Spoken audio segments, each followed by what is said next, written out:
For the Blue Dragon Qigong Academy, I'm your host, Dr. George Xavier Love. One of the wonderful things I learned from Master Li was Asian food therapy. So what is Asian food therapy? Does that mean that we have to eat Asian food?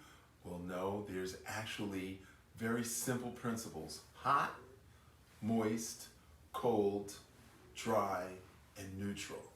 So your internal condition could be hot and moist, it could be hot and dry, it could be cold and moist, it could be cold and dry, or it could be somewhere in the middle. And let's say you had a cold and dry environment, then you want to eat foods that are warming and moistening. And by the same token, if you had a cold, damp environment, you want foods that are warming and drying.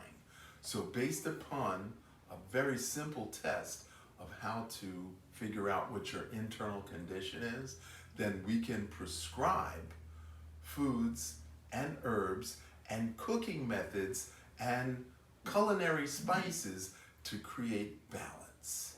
And that is Asian food therapy.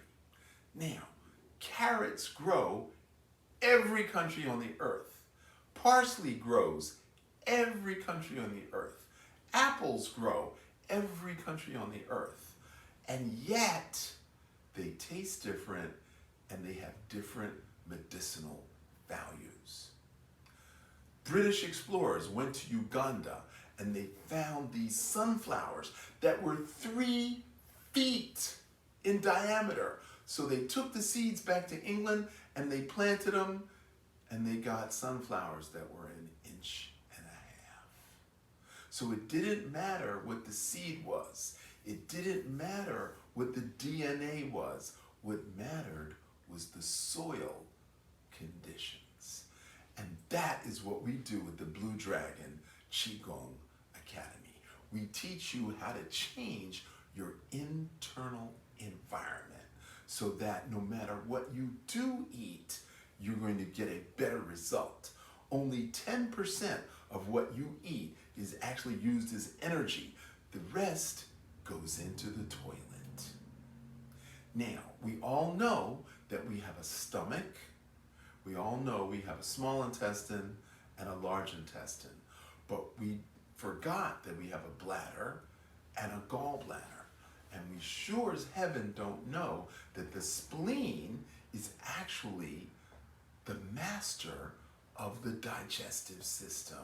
And we don't know very much at all about the spleen, that it actually creates digestive enzymes. And it shares a bile duct with the gallbladder. So we have a common bile duct that goes from the spleen, to the liver, to the gallbladder, to the small intestines. Now, you don't think of the liver as actually being part of your digestive system. However, there's a little guy at a computer console that codes and tags each nutrient that comes from your small intestines, and the liver tells it where to go. And then the liver puts those nutrients in the blood to the heart sends it back to the lungs for oxygenation, then it goes back to the heart for distribution.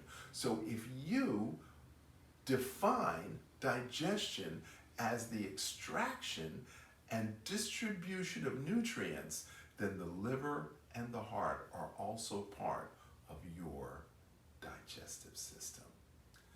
We also don't know that worry injures the spleen. So when you're worried about something, your abdominal muscles contract, which then interferes with the function of the small and large intestines. So there's going to be a lot to learn about Asian food therapy. For the Blue Dragon Qigong Academy, I'm Dr. George Xavier Love.